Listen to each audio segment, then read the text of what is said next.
The Vedas are songs.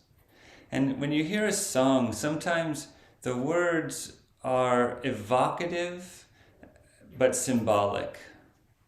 You don't need to really know all the details. I mean, some songs get detailed, but sometimes you can just hear the poetry of it and the symbols of it, and there's something inside you that resonates and relates to it.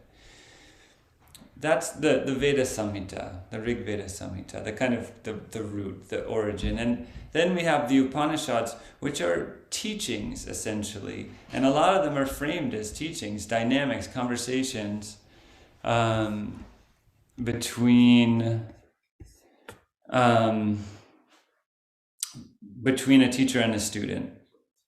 So it's kind of taking these symbolic, somewhat archetypal and emotional. The hymns are emotional. They're crying out, they're praising, they're honoring, they're revering, they're relational. So the Upanishads then take that and say, okay, so let's break this down a little bit. What does this look like? And there's, the teachings that come from that. And then we talked about Ramayana, which is like an epic poem, like the Iliad and the Odyssey or Gilgamesh, or these kind of big epics that take it's like a further distillation into like, okay, here's a life, here's an example of a life, here's an example of life circumstances and real things that happen to people. And so how does all this kind of pour, how does this Vedic, what does that look like when the rubber hits the road in a life? And so then we come to, and of course, the timing of all this is somewhat arbitrary in the sense that, especially, well, the Rig Veda Samhita is first, but then when you get into the Upanishads, there's lots of them and they've spanned different times. The Ramayana may have been written 800 and something thousand years ago, or it may have been written a few thousand years ago. There's debate about that. The Sankhya Karika may have been written, or the Sankhya Karika itself was probably written in the first few centuries BCE, but it refers to Kapila, the original kind of person who formulated the Sankhya philosophy. So it refers back to Kapila, who people think probably lived around like 700 BCE, in that 700-800 area. So, and then some of the Upanishads had been written. Anyway, it gets a little, tangled with the time frames. But let's just say we're kind of moving into another distillation with the Sankhya Karika that has, like, the Ramayana is a story. The Sankhya Karika is like logic. It's like, okay, so here's a summation of the principles, the basic principles that make up the universe, that make up creation and how creation came to be. And it uses logic and reasoning, and it's more like a logical discourse than it is a story, or even like, a teaching in the Upanishadic sense of the word. So that's where we are, that's where we come to. And there's, differences in the text themselves and the way that they present, the styles, the meters, the words that are used. The Sankhya Karika, aside from being kind of rational and logical, it's Sankhya basically means enumeration. So like a list, like numbers. It's a word that is used in kind of math and relationship to counting and numbers. So it's like, these are the elements, these are the pieces, the tattvas, the different parts that make up creation and how they relate to each other. And that's mostly, when we hear about Sankhya, that's mostly what we're hearing about. Just like when you hear about kind of Patanjali's Yoga Sutras, a lot of times you're hearing about the 8 limbs. In the Sankhya Karika, mostly what you hear about is the 25 tattvas. And these tattvas have been adopted by other schools, like the Abhinavagupta's Tantra school, Kashmir Shaiva Tantra, which we'll talk about later, has its own set of tattvas, and different tantric schools have different sets of tattvas with different numbers and different elements filling in. But this is, I believe, the first place where this enumeration happens. And that's not all there is to it. Just like Patanjali's Yoga Sutras, that's not, it's not just the 8 limbs. There's a lot more to it. There's a lot more to the Sankhya Karika. There's very profound statements of purpose and philosophy, about why things exist. Not just what exists, but why does it exist? Why do you exist? Why are we here?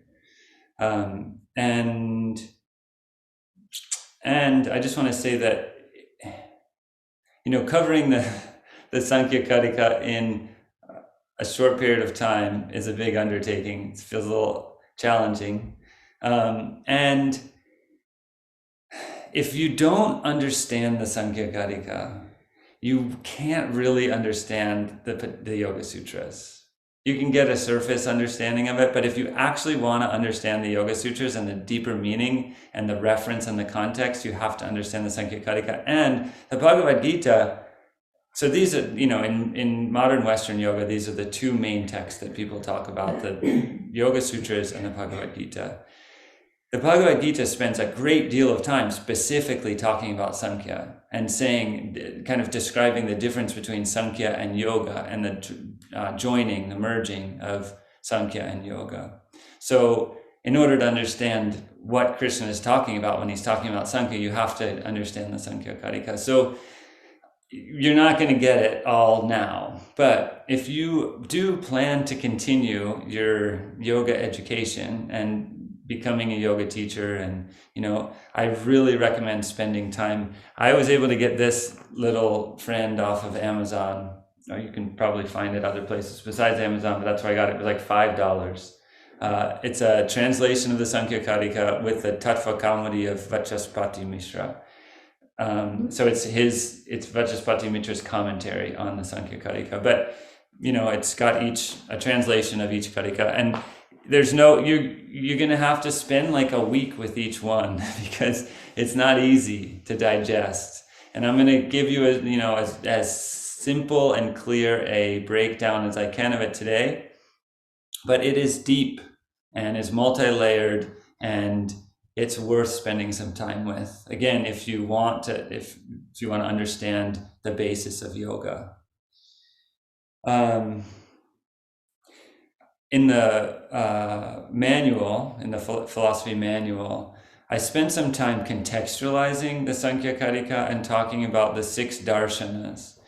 So there's basically 6 schools of thought, or like ways of understanding reality in the Indian system of knowledge. And Sankhya is the first one, and the others build on Sankhya. And yoga is another one. And there's some, debate about whether yoga is they call it Sankhya with Ishvara. Because in the Sankhya Karika, there is no Ishvara, there is no Lord, there is no acknowledgement of an active, intentional divine being. And so they'll call yoga Sankhya with Ishvara, Sankhya philosophy, and really the only thing that's added is Ishvara, the divine intentional conscious being. So the others are more, maybe obscure. You won't hear very much about them in modern yoga. Nyaya, Mimamsa, Vedanta. Vedanta you will hear about. Vedanta is a school of thought, and they are somewhat sequential, like Vedanta kind of came last and incorporates a lot of the other ones. And the difference is, one of the big differences between these different schools is what they admit, like what they will say. Well, there's the word pramanas, like how do you understand, what's a valid way of understanding whether something is true or not? And so they all have different things. And Sankhya has 3 ways of understanding. And they're drishta, so you can see something. And I go really into this in the manual, and I encourage you, if you want to learn more about it, go there. I'm not going to spend too much time on it now, what the 6 pramanas are, but the 3 that are admitted by Sankhya or drishta, which is you see something and so you know it's there, right? You look outside, depending on where you are, the snow is falling, you know that it's snowing. You see something, direct perception. Anumana is inference. So if you're inside and you hear the sound of rain, you didn't necessarily see it, or actually what would you are perceiving it directly if you're hearing it. But I think that example I use in the book is if it's raining at the top of a mountain and you see the water that's come down, or you see something that leads you to understand, to be able to make an inference that something is real. And the third is it's basically testimony, and mostly what they're talking about when they say testimony is the Vedas, the Shruti, the Shruti, but it's also somebody that you trust. If somebody that you trust tells you that something is so, then you might be able to perceive a resonance in yourself and know that it's so. So these are the three pramana. And again, I'm not going to spend a lot of time, but Sankhya Karika does list them clearly. These are the three ways that you can know if something is true: direct perception, inference, and testimony of somebody who you trust and resonate with. And so I'm just gonna kind of go over a few of the overarching principles, and then we're going to get into the tattvas. And I'm going to actually use a slideshow because it would just be very droney if I just tried to list them all and talk about them all to you. So I'm going to use some visuals. But the Sankhya Karika starts by saying dukkha traya abhighatat. Dukkha is like pain, difficulty, discomfort, unpleasantness, dukkha. It actually, the word apparently comes from like an axle in a wheel, like a cart wheel. If you imagine a cart driving, and there's the wheel of the cart, and then there's the hole that the axle goes in. A good clean axle hole that gives you a good ride, that's sukha. Ka is the space. Ka basically means space. So su is like good, sukha. A nice space, a nice hole in the axle, so the axle goes in, and then as you're driving, you get a nice smooth ride. Dukkha is not a good one. Maybe there's some like nails poking out or something in there, and so as the wheels turn, you're getting jostled all around, and that's dukkha. It's kind of this unpleasantness. So dukkha traya, the three kinds of dukkha, the three kinds of pain, abhighatat, as a result of as a result of the attack or the trauma or the torment. Abhighata is like attack or infliction. So dukkha traya abhighata, as a result of the affliction, the trauma, the pain, the badness of the three kinds of suffering. Jignasa, curiosity about how to abhigataka, about how to apagataka. Apagataka is like how to get rid of them, how to banish them, how to ward them off. So this is the beginning. As a result of the three kinds of suffering, just like because we suffer, and the three kinds of suffering are suffering of the physical body, suffering that is done to us by other people, and suffering that's done to us by celestial beings, invisible beings. So internal suffering, physical suffering, sickness like that, somebody punching us, and then the stars and the fates and how they mess with us. So these are the three kinds of suffering. As a result of these three kinds of suffering, just as a result of them, we are curious. We want to find a way to get through them. That's the basis. This is the beginning. The whole thing starts from this. And you may notice a resonance with Buddhism. There is suffering. Now what? Kind of. And there's also this compassion, this inherent compassion in the question itself, so it starts from this place, and it's not it's not a coincidence that there's a resonance with Buddhism. I spoke before about a time when the Vedic knowledge had become kind of encrusted with rigidity and religiosity and the rules of the Brahmins, and that people began to resist against that and want to go and find and experience the depth of the teachings themselves, and they go off into the forest and seek the Agni, the Agni that lives within. These were the Shramanas, who, that's the name that they are referred to in historically, the Shramanas. Out of the Shramanas the Buddha was a Shramana, essentially. Buddhism is a religion now, but at that time there was a guy named Siddhartha Gautama, who became the Buddha and who taught. And his teaching, he was in the lineage when he's off in the forest doing these severe austerities. He's with Shramanas. That's the scene there. And this Sankhya philosophy comes out of the same place. And the Patanjali's Yoga Sutras is also kind of a collection of the experiences and teachings that come from the Shramana movement. So the second thing that the Sankhya Karika says basically is the reason we have to go into this inquiry is because the Vedic ritualism, this kind of Brahmanical tradition, isn't cutting it.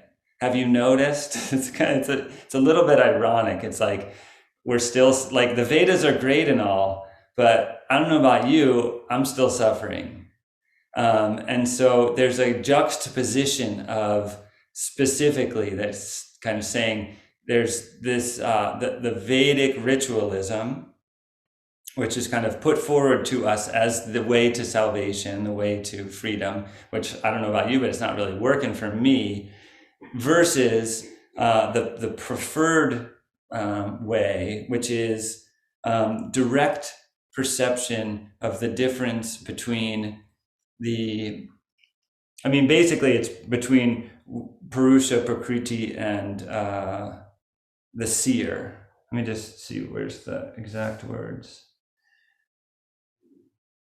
Oh yeah, the Vyakta, Avyakta, and Gya. So Vyakta and Avyakta is like the manifest, the specific, that which exists, Vyakta. Avyakta, the unmanifest, that which doesn't exist, and the seer.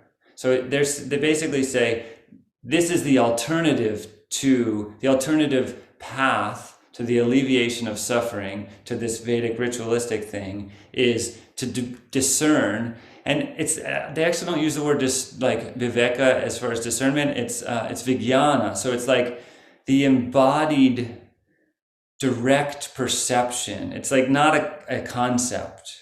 It's an embodied understanding, an embodied realization, maybe is a better word, of the difference and the relationship between the unmanifest, the manifest, and the gya, that which knows, that which sees, that the conscious soul is a translation of gya. So, it's like we need to understand the relationship of these three things. And then when we do, then we will have some sense about the alleviation of suffering. This comes early. This is kind of a proposition that's put forth. And then they go into all the pramanas and the ways that you can know stuff.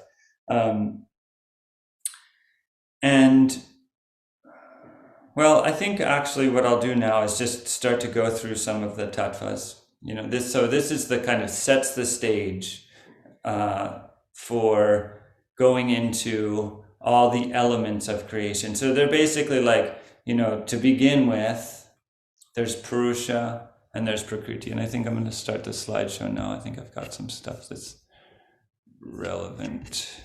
Do you help with it? I got it.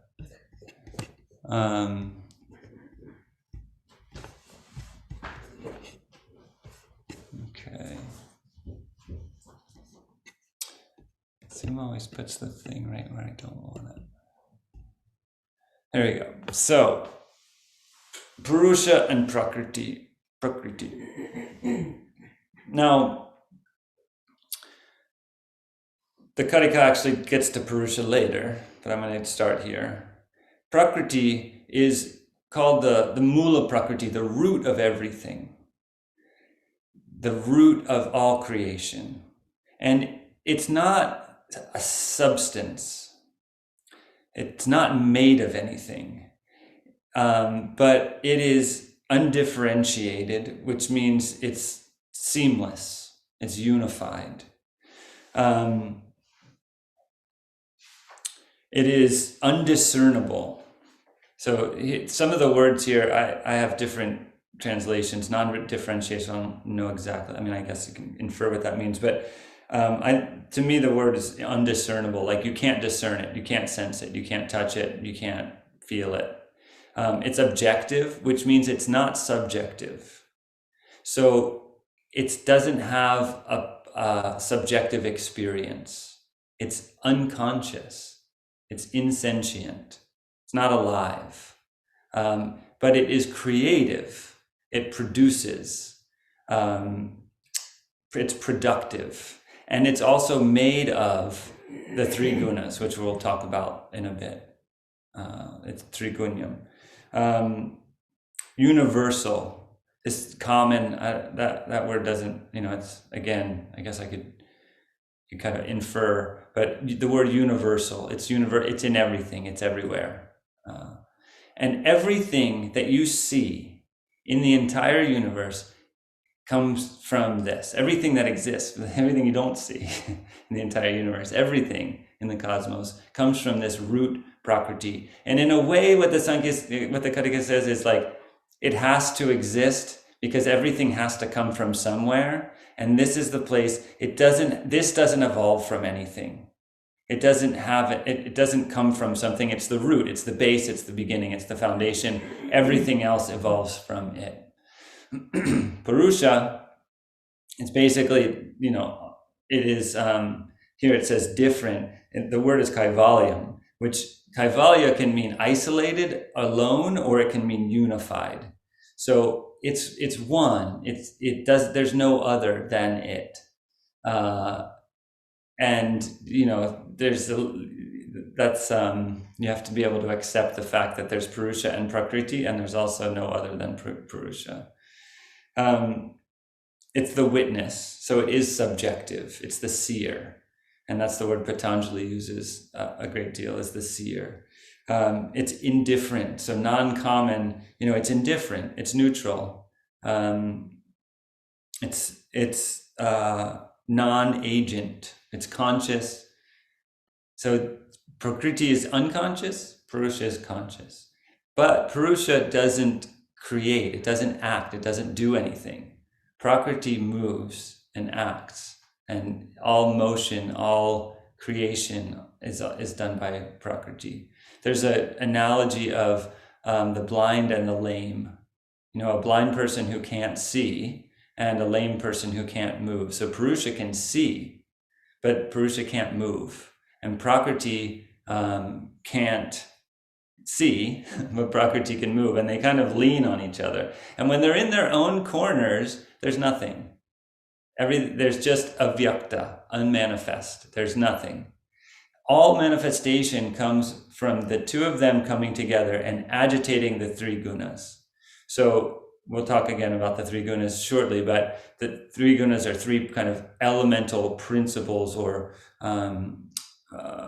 aspects of creation. And when they're neutral, there's nothing. When they're all balanced, there's nothing. Purusha and Prakriti are separate. When Purusha and Prakriti come together, they agitate the gunas, and then creation comes into being. And this metaphor of the blind and the lame is actually from the Kattika itself. So I just thought this was a good little visual for the two of them. And all of as we get into the Puranas and the kind of more personal stories and formulations of the yogic tradition, they all somehow lean on this Purusha and Prakriti. So there's Shiva and Parvati. Purusha is spoken of in masculine terms or in male terms, and Prakriti is spoken of in female terms. They're coming together. The word sarga is used to describe what happens when they come together. Sarga is like emission, procreation. It's like, something is something new is born out of their joining. There we go. So Purusha actually, and this Karika specifically says there's not just one Purusha, but there's many Purushas. And they say it has to be because there's too many, you're having one experience and I'm having another experience. And there's also, Sankhya describes something called the linga sharira, the subtle body that transmigrates from life to life. And so the Purusha, each individuated Purusha, takes on a subtle body that isn't made up of elements. It doesn't have skin and bones and organs and all that stuff. It's a subtle body that just is made up of the internal organs, which we'll talk about in a second. And that's what lives and dies and then incarnates in a body and then leaves the body and incarnates in a body and leaves the body. So this is the linga is the word that's used, is what travels from life to life, gaining experience and learning. And one of the deeper messages of the Karika is that everything, all this creation, from Mula Prakriti through all the evolutes, the linga traversing lifetime to lifetime, the whole setup, everything exists for the eventual realization of the Purusha, for the eventual recognition, embodied realization of who we are. And this idea of liberation that is, in the Yoga Sutras, he talks about Kaivalya as the kind of ultimate moksha. And also in Buddhism, there's this sense of ultimate liberation and also leaving samsara. Like this is the linga sharira, is the linga body, the subtle body, is traversing samsara, this wheel of existence over and over again until it recognizes, realizes, embodies, fully understands the nature of reality, which is that the self is the Purusha, the self is the soul, and the soul is eternal and radiant and unlimited and perfect and not what's caught up in this mess. As soon as that realization happens, the Karika says it's like when a potter's wheel is spinning and the potter stops spinning the wheel, it keeps spinning for a little bit. So that the person doesn't just automatically drop dead when they have that realization. The wheel keeps spinning for a little while. And when that life naturally comes, but the wheel keeps spinning for a little bit, but karma no longer has any effect. There's no virtue and vice. There's some specific passages about how karma affects this subtle body, the accumulation of karma, good deeds or positive things that one does in one's life lead to a certain direction when the subtle body reincarnates, and negative things, vice, actions lead to. So this is karma, the consequences of karma, the consequences of action. And again, in the container, and I talked a bit about this last week, in the container of the fact that everything exists, the whole show is being put on for the benefit of the soul realizing what it is, for the benefit of your deeper being awakening to the fact that of what it is, what it has been all along, and withdrawing or withdrawing from identification with that which suffers. And this is how we get to the question of the resolution of suffering. Withdrawal of identification with that which suffers falls away, and the Purusha stands in its own radiance.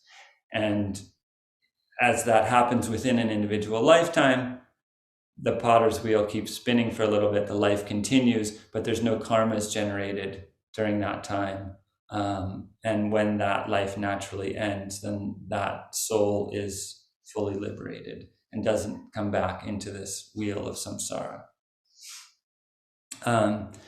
The main thing about this image was just this multiple Purushas, because it shows that, and that's very clear. There's not just like one soul embodied in different beings. There's different Purushas fundamentally that are embodied in different, not just human forms, but subtle bodies as well. this starts to break down on the other side, right? So we have Mula Prakriti, the root. And out of Mula Prakriti, when Purusha and Prakriti come together, you have Buddhi. Buddhi is also called Mahat, the great. And it's like, if you can imagine, the description is like a wave. You have the ocean, and a wave is starting to form. So it's not individuated yet. It's not fully like a wave that is separate or appears to be separate from the ocean itself, right? But it's just this like tendency to start to gather into a wave. Buddhi is sometimes translated as will or apprehension or intention. So it's the kind of just the beginning of this intentionality that's coming into individuation, towards individuation, let's say. And ahankar is the I maker. And this is the word that's often translated as ego. And ahankar is the individuation. It's like a gravitational force. And the word ego, we've got a whole Freudian, Jungian, complex psychological understanding of what the ego is. You have to remember that this is thousands of years ago, before any of that came about. So there was if you just use the word ego, it brings all this stuff into our minds that wouldn't have been in the minds of the people who were writing this or exploring this territory. It's really just a force of coalescence into an individual being, into it's like the sense of I-ness in its raw form. There's ahankar. I mean, it does say pride and self-assertion. These are kind of translations of the words that are used in association with ahankar. Pride and self-assertion. So, this sense of I, me, mine. This belongs to me. I am myself. And so Mula Prakriti does not evolve from anything, but out of it, Buddhi evolves. And out of Buddhi, ahankara evolves. So there's a very clear description of evolutes. And here you see Purusha and Prakriti come together. They produce Mahat. This is the same thing as Buddhi. Out of Mahat comes ahankara. And then out of ahankara comes everything. And it comes in three different streams. But this is the rest of creation comes out of, this individuation. And the thing to be aware of here is that the bhutas are the elements, panchabhuta, ether, air, fire, water, earth. So until you get here, there's not stuff. There's nothing to touch, feel, hear, see, smell. There's nothing. So ahankar is like a principle. It's not an embodied person in a body. And out of ahankar, we have manas, which is the mind here. And then we have these two groups of 5 indriyas. Indriyas are organs. So organs of cognition, the gyanendriyas, and organs of action, the karmendriyas. And you see it's eye, ear, nose, tongue, skin. And these correspond over here. The order isn't the same, but obviously ear corresponds to sound. Eye corresponds. This is not form. I don't know why it says form. It's light. Nose to smell, tongue to flavor, skin to touch, right? So that you can see these correspond to each other. And then the organs of action. So all of this is coming out of sattva ahankara. So we haven't talked about the gunas yet, but the gunas, and one thing that's kind of misleading about this image is that it looks like the 3 gunas, sattva, rajas, and tamas, are only applicable to ahankar, which is not the case. There's also descriptions of the buddhi, when the buddhi is influenced by sattva and rajas and tamas. So sattva ahankara produces manas and the karmendriyas, or the Gyanendriyas. Rajas Ahankara produces the Karmendriyas, and Tamas Ahankara produces the Tanmatras and the Bhutas. And again, I am going to talk about the gunas, but I just want to say one thing about this here. The Tanmatras are basically subtle elements. If you think about sound, or let's say you think about ether, the 5 elements, ether. You can't see ether. You can't touch it. You can't taste it. You can't smell it. But you can hear it. And the sound of Om is the sound of ether. The sound of Om is the being of ether. And sound. Ether means space. Right, ether is space. Yeah. I mean, even ether is this kind of outdated English word that's not used very much anymore. But let's just say space. Space. Sound resonates in space. Air, you can't see air. I mean, unless it's blowing something that you can see. But air itself, you can't see. You can't taste it. You can't smell it. But you can touch it. You can feel it. So you see, this is the evolution. First, there's space. The space is filled with air. The air is then filled with light, which light you can see, but you can't taste it and you can't smell it, right?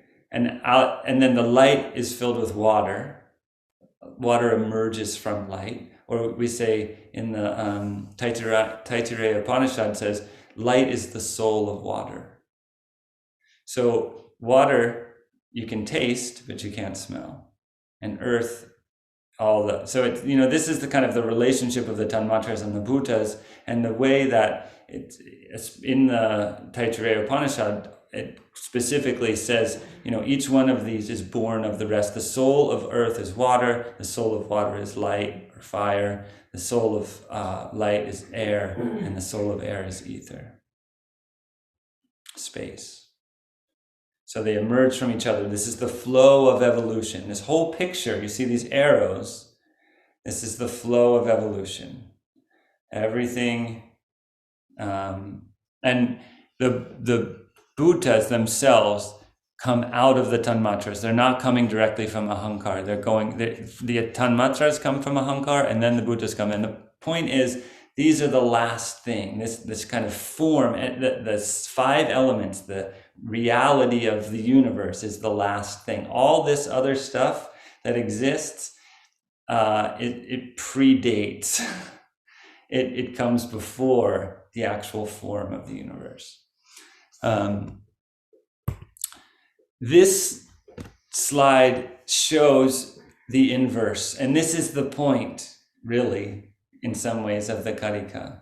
In the Katha Upanishad, it says that the gates of the human body are pierced outward. And so we're drawn outward. Our organs of perception, our organs of action, everything is drawn out.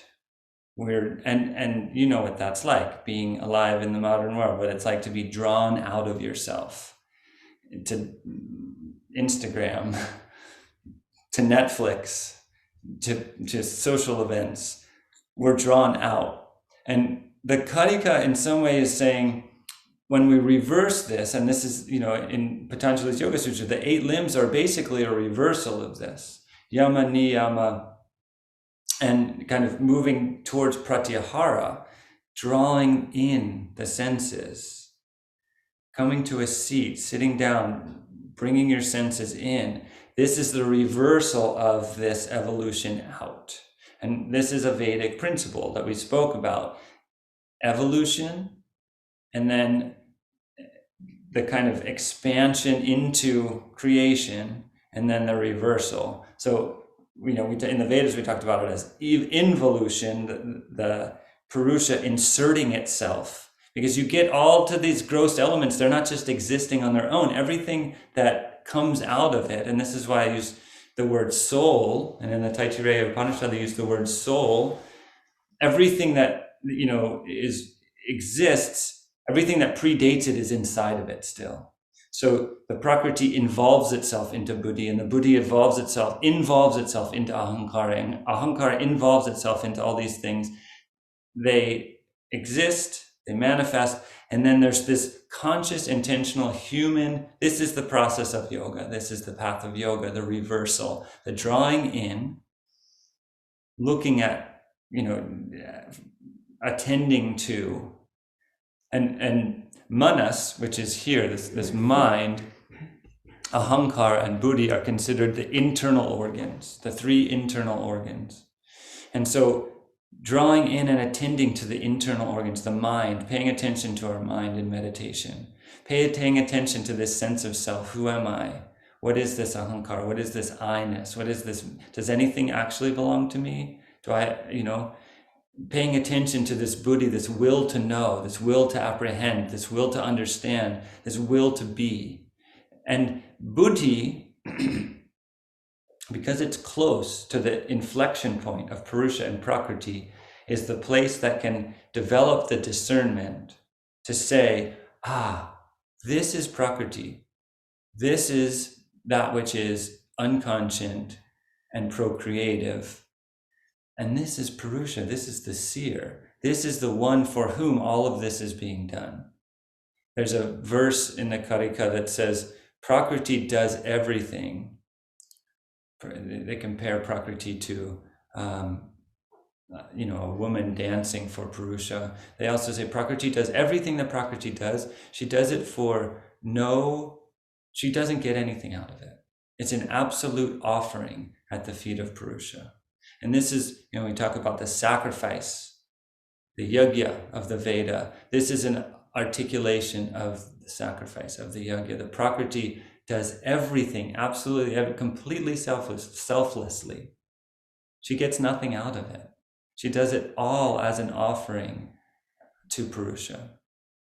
And so this intentional sweep of awareness from outside the elements, the organs.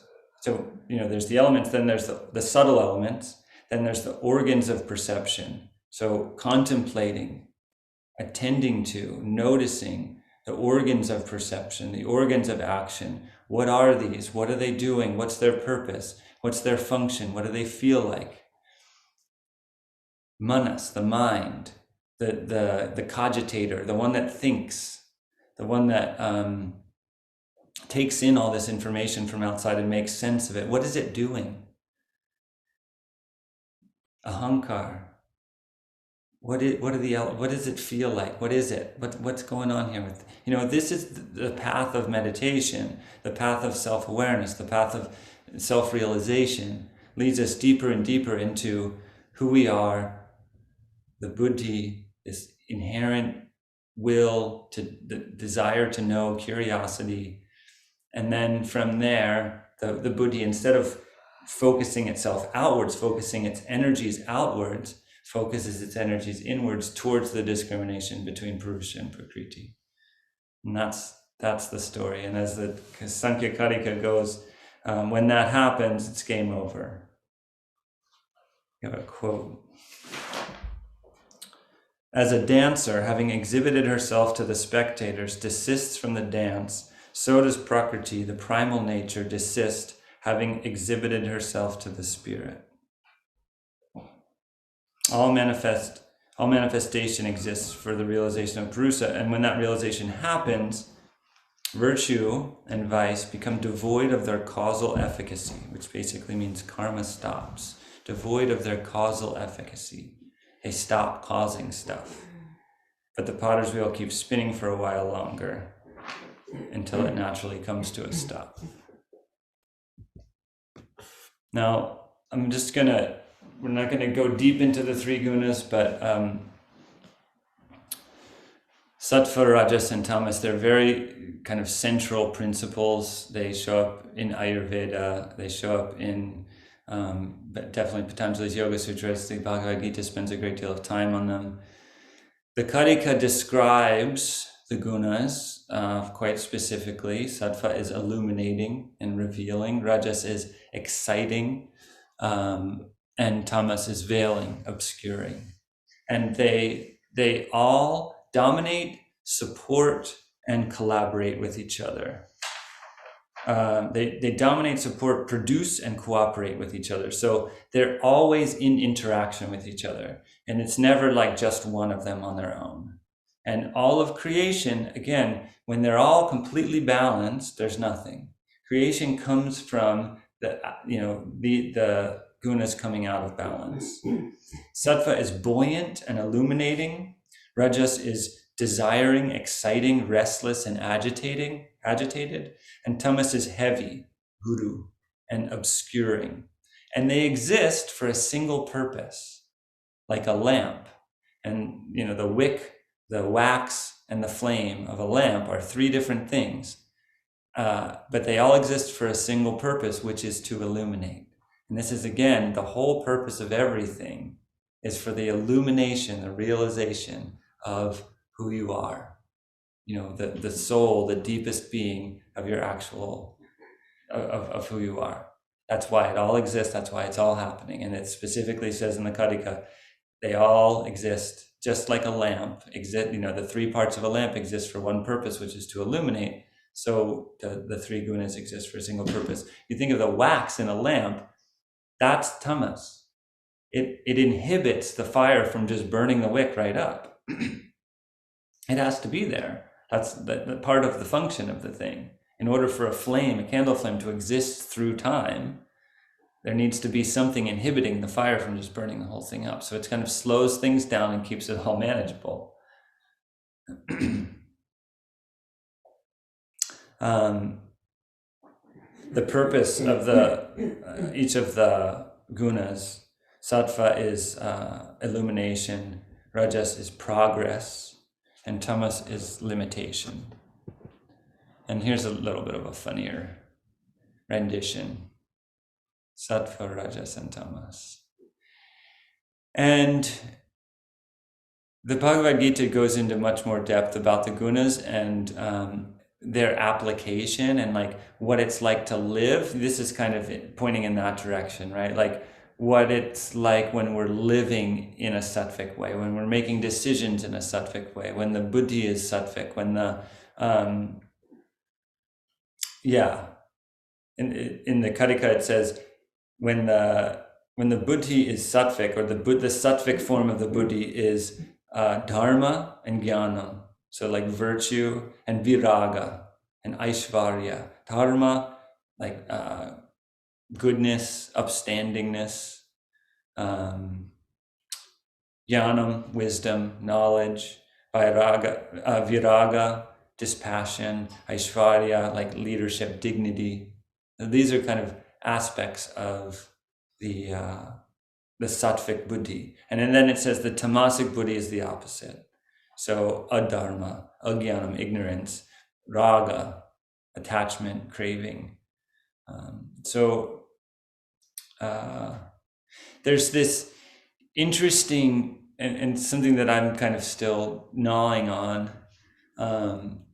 Everything in the universe is made up of these gunas. They exist. They all three are required for everything to exist. And yet they call sattva guna priti, which is like friendliness, joy, delight, happiness. And they call rajas guna apriti, which is like enmity, dissatisfaction, unfriendliness, right? So there's just interesting words for talking about something that is inherent to creation.